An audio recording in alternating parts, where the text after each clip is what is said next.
홀리 파이브. 날마다 말씀 안에서 거룩함으로 승리하시길 바라며 은혜와 소망의 말씀을 함께 나눕니다.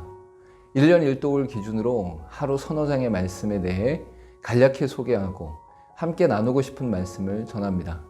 하나님의 은혜 안에서 날마다 거룩한 파이팅을 외치며 승리하시길 바랍니다. 오늘 하루 우리가 함께 읽을 말씀은 사무엘상 8장에서 10장까지의 말씀입니다. 8장에서는 사무엘이 늙고 사무엘의 자녀들이 이익을 따라 부당하게 판결함으로 백성들이 왕을 요구하게 됩니다. 사무엘은 원치 않았으나 하나님 앞에 기도할 때에 하나님께서는 허락하십니다. 이스라엘 백성들을 향해 왕의 제도를 통해 닥칠 일들을 설명하고 다시 물었으나 백성들은 끝내 왕을 요구하게 됩니다. 9장에서는 사울에 대해 다루고 있습니다. 베냐민 지파의 기스 아들로서 외모가 준수하고 다른 사람보다 어깨 위만큼 큰 사람입니다. 사울은 아버지의 부탁으로 잃은 암나귀들을 찾기 위해 두루 다녔으나 찾지 못하고 숲 땅에서 선견자를 만나기 위해 들어갑니다. 이미 여호와께서 사무엘에게 나타나 사울이 사무엘에게 올 것을 말씀하셨고 그를 지도자로 삼게 하십니다. 사무엘이 사울을 지도자로 삼을 때에 사울은 자신이 가장 작은 베냐민 지파인과 가장 미약한 가족임을 의아해야 합니다.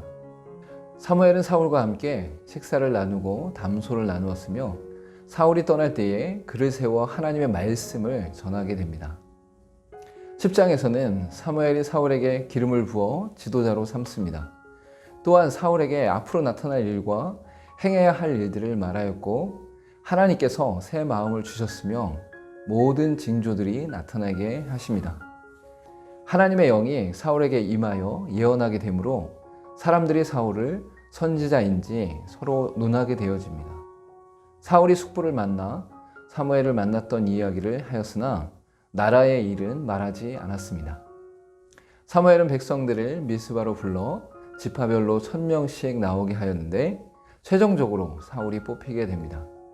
진보다리 뒤에 숨었던 사울을 찾아 왕으로 삼고 선포하니 그의 준수함과 장굴함에 백성들이 기뻐하게 됩니다. 오늘 읽을 말씀 중에서 함께 나누고 싶은 말씀은 사무엘상 8장 7절과 8절의 말씀입니다. 여호와께서 사무엘에게 이르시되 백성이 내게 한 말을 다 들으라. 이는 그들이 너를 버림이 아니요 나를 버려 자기들의 왕이 되지 못하게 함이니라. 내가 그들을 애굽에서 인도하여 낸 날부터 오늘까지 그들이 모든 행사로 나를 버리고 다른 신들을 섬긴 같이 내게도 그리하였도다. 이스라엘 장로들은 사무엘을 향해 왕을 세워 자신들을 다스리게 해달라고 요구합니다.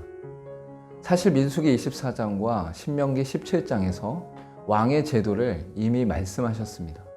왕을 세우는 것은 율법으로도 정당한 일이었습니다. 그러나 이스라엘 백성들은 왕을 세우는 목적에 있어서 하나님의 대리 통치자가 아닌 세상 나라와 동일한 왕이었습니다. 또한 하나님 앞에서 경건한 왕이 아니라 군사적 능력이 탁월한 왕을 요구하였습니다. 이러한 태도는 하나님께서 왕이라는 사실을 부인하는 행동이었습니다. 이렇게 왕을 요구하는 또 다른 의미는 하나님과 맺은 언약 관계를 깨뜨리려는 행동입니다. 이스라엘 백성들은 하나님의 주권 안에서 선택되어지고 세워진 민족이었습니다. 하나님의 함께하심과 말씀하심으로 통치되는 나라였습니다. 그러나 다른 나라들과 같이 사람을 왕으로 세우려는 움직임은 하나님을 왕으로 섬기지 않으려는 불신앙에 깔려 있는 것입니다. 함께 기도하겠습니다. 우리의 삶 속에서 하나님의 통치를 받지 않으려는 모습을 회개케 하시고 오직 하나님만이 우리의 왕 되심을 선포하며 하나님 앞에서 온전히 행하는 삶이 되게 하옵소서. 예수님의 이름으로 기도하옵나이다. 아멘.